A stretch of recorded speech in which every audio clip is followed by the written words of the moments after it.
Assalamu alaikum. I'm Midhat Abbas. I welcome you to Gohar Publishers. They have a strategy of redefining the geography of education through digital resources for conceptual learning. पिछली video में हमने unit 13 the बुली वो read किया था और discuss किया था.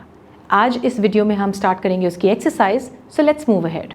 Next section is reading and critical thinking skills.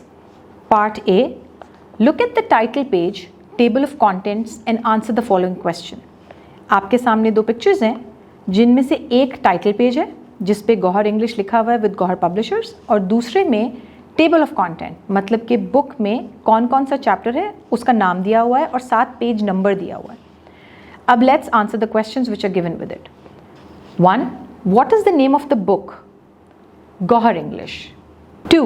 On what page will you find the information about healthy food? अब अगर आप टेबल ऑफ कंटेंट्स वाली पिक्चर में देखिए तो हेल्दी फूड लिखा हुआ है नंबर 5 पे और इसके आगे क्या नंबर लिखा हुआ है? 35. Well done. अब ये पेज नंबर है. So the answer would be page 35.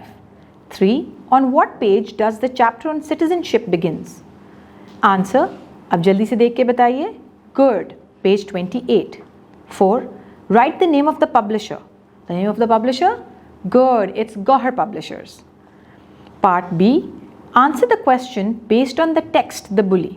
अब ये जो क्वेश्चंस हैं, ये जो सवाल हैं, इनके जवाब आपने जो अभी हमने स्टोरी पढ़ी है उसके ऊपर बेस करके देने हैं. Why was Kaleem off from school? Kaleem was off from school because of summer vacation. 2. Where did the boy sit in the cafeteria? The boy sat across the Kaleem in cafeteria. 3. What did the boy want from Kaleem? The boy wanted to have Kaleem's homework. 4. How would you describe the boy in the story? The boy is rigid and rude. 5. How did the boy change by the end of the story? He changed because of the good behavior of Kaleem. 6. Share your personal opinions or experience of bullying if any. क्योंकि bullying is a bad thing, but I don't have any experience of it. So अगर मेरे साथ ये experience नहीं हुआ तो मैं उसके बारे में नहीं लिख रही. अगर आपके साथ हुआ है so be honest और इसके बारे में लिखिए.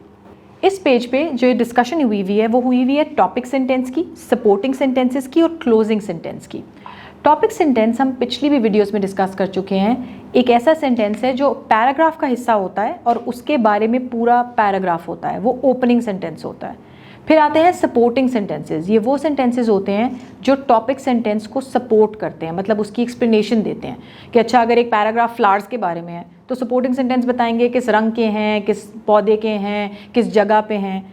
Then closing sentence. Closing sentence paragraph को एंड करता है. वो बहुत इंपॉर्टेंट है क्योंकि आप किस तरीके से अपने पैराग्राफ को ख़त्म करते हैं वो अहम है. सो क्लोजिंग सेंटेंस जो है वो एक समरी देता है माइनर सी और रेफ़र करता है वापस टॉपिक सेंटेंस के लिए. Part C, read the given paragraph and underline as topic sentence, supporting sentences and closing sentence. अब आपने ये जो पैराग्राफ दिया हुआ है इसको पढ़ना है और पढ़ने के बाद इसमें सपोर्टिंग सेंटेंसेस, टॉपिक सेंटेंस और क्लोजिंग सेंटेंस को आइडेंटिफाई करना है. सो ग्रैब अ पेंसिल और हम अंडरलाइन करके उस पर उसके इनिशियल्स लिख लेंगे. Today started off badly and only got verse. अब ये क्या हो सकता है? Yes, this is the topic sentence. So right TS over it. Everyone in my family woke up late this morning. I had only 15 minutes to get ready and catch the bus. I dressed as fast as I could, grabbed an apple and my backpack, and raced to get to the bus stop on time, fortunately. I just made it. अब ये वो sentences हैं जो इस बात को explain कर रहे हैं कि जो दिन था इस बच्चे का वो ख़राब क्यों स्टार्ट हुआ और क्यों मज़ीद ख़राब होता गया. नाउ क्लोजिंग सेंटेंस क्या होगा? CS. Unfortunately, the bus was pulling away when several kids pointed out that I was wearing 2 different shoes. At that moment, I wanted to start the day over. अब ये closing sentence है जो कि ये बता रहा है कि वो किस तरीके से चाहता था कि मेरा दिन दोबारा से शुरू हो. Part D, use commas where needed. Make sure each sentence begins and ends correctly. Remember to check your spellings. अब ये जो नीचे जुमले दिए हुए हैं इनमें हमने कॉमा लगाने हैं. याद रखिएगा ज़बरदस्ती के नहीं लगाने, जहाँ बनते हैं सिर्फ वहीं लगाने हैं. पहला सेंटेंस है apples, oranges and grapes are fruits. क्योंकि ये एक लिस्ट है तो एप्पल्स के बाद कॉमा आएगा। Second, Mercury, Earth and Mars are planets. Mercury के बाद कॉमा आएगा। February, March and April are spring months.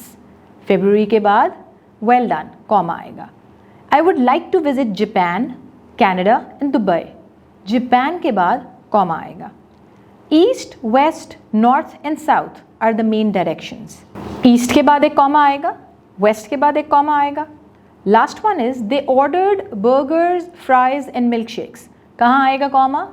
Well done, after burgers. Part E, right the meanings of the given words.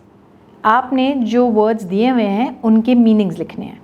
Eager, eager का मतलब होता है anxious. Finish, complete. Trip, journey. Rip, move forcefully. Head, part of the body. Happen, occur. Admit, confess. Principal, head of school.